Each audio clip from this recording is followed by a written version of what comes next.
Well, first of all, it's really important to go into it as much as you might have your own, like you said, feelings on an issue or something, or a personal connection to it, or what have you. It's really important to remain extraordinarily fair and balanced in the way that you go into these things. So when I was invited to do this panel and I was told that we were going to have the cross representation that we had today, which again, kudos to you for being able to put them together and have everyone be comfortable to sit down with each other.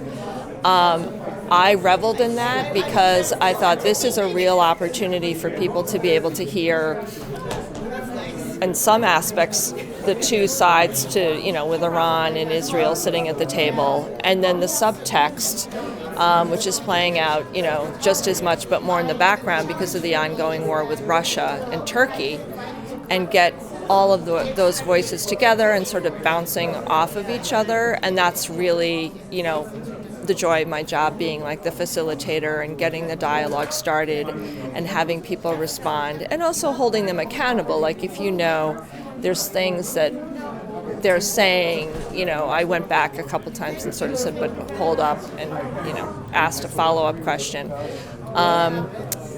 And I think it's just remaining true to that, right? Because everybody has their side to the story. They're all valid. You can't discredit any side to this story right now. And it's important for them all to be heard, because I think that's where we get messed up, because there's such either imbalance of reporting, imbalance of understanding, misunderstanding.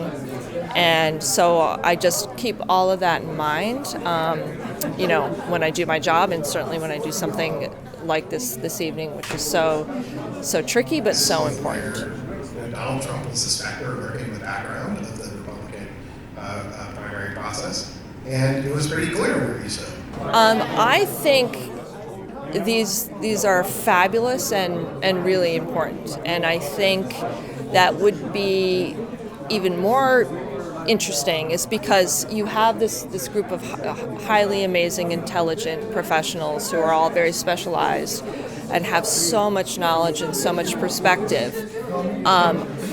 It would be interesting to see a way to bring this to like a broader audience, to do what I was just talking about, so that you're educating kind of people outside of this amazing set of minds, right?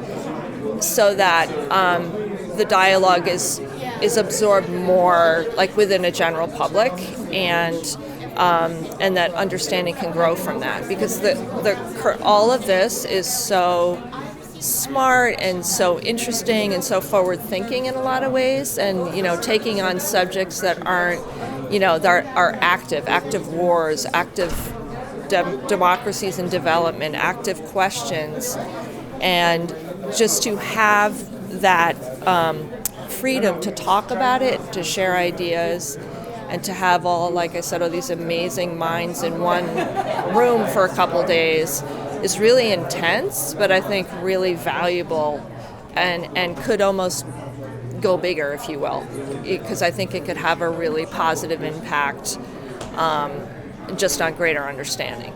Do you believe Donald Trump is prepared to inherit those ongoing wars or the immediate aftermath? Tbilisi, to me, I think I told you this story where, I'm a journalist, I've been at it a while, I lived overseas for 12 years, I was sent on a lot of assignments, I've been to a fair number of countries, so I've become sadly a little, not jaded, but a little okay, I'm going to a new place, and you go in with a certain expectation, and so I showed up here, last September for 2 stories, and I had, again, I knew sort of what I was walking into, but my mind was just opened up and blown about this place and the culture, the people, the strength, the passion, certainly the history, this interconnectivity, which ironically came through invasions and, Soviet rule, but what that has given this culture is so special and so unique, and I think that the passion of the people really comes through in this country, and sort of the love for wanting to go towards a democratic future and be part of the EU.